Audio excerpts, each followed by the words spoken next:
Last week, on the 22nd of June, the Kingdom of Saudi Arabia hosted an emergency meeting in Jeddah with consuming and producing countries to discuss their concerns about the rising oil prices. The UK's Prime Minister, Mr. Gordon Brown, attended the International Oil Summit to address his concerns over living standards in the UK and to call for OPEC countries to invest their foreign currency reserves in nuclear power and renewable sources of energy.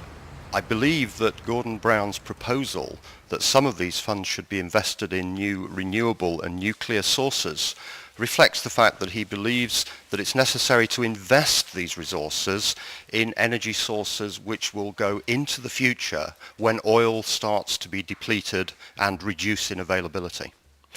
This, I think, is a consequence of his desire to see investment rather than simply to pay for what are resources which are decreasing. The initiative to organize and hold the energy meeting came with concerns from His Royal Highness King Abdullah bin Abdulaziz over the high inflation rates and the economic recession worldwide. He also identifies that it was the increasing demand and speculation about worries for the future and not the lack of oil supply that led to an increase in oil prices. It was also announced that the kingdom would raise its daily production if necessary, in addition to the 9.7 million barrels proposed for the month of July. Clearly, recent developments in the oil market have created problems for a number of countries. What the solutions to these problems are, we still don't know. But what is important is that there is an international dialogue and an exchange of views to see how the different countries can work together to address this new situation that we find ourselves in. And I think the initiative of Saudi Arabia in creating that forum to start that discussion is extremely valuable to the world. While other OPEC members like Venezuela and Iran were upset for Saudi Arabia's unilateral decision to call the meeting and increase output, the message received for consumers was that Saudi Arabia, the world's top producer of black gold, was not being indifferent to their needs. The European Union was thankful for Saudi Arabia's initiative in organizing and holding the summit, as it was believed that this would lead to a dialogue that would encourage greater cooperation.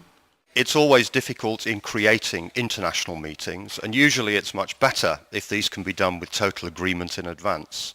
But the situation is really quite extreme that we find ourselves in.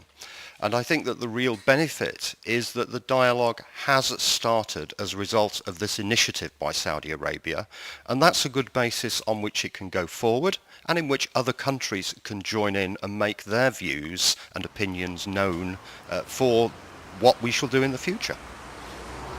Most people in Britain are hoping that the Saudi initiative for holding and organizing the oil summit is a great opportunity for focusing on major international issues and for sharing ideas as to how they can reduce their dependence on oil and build a more sustainable future.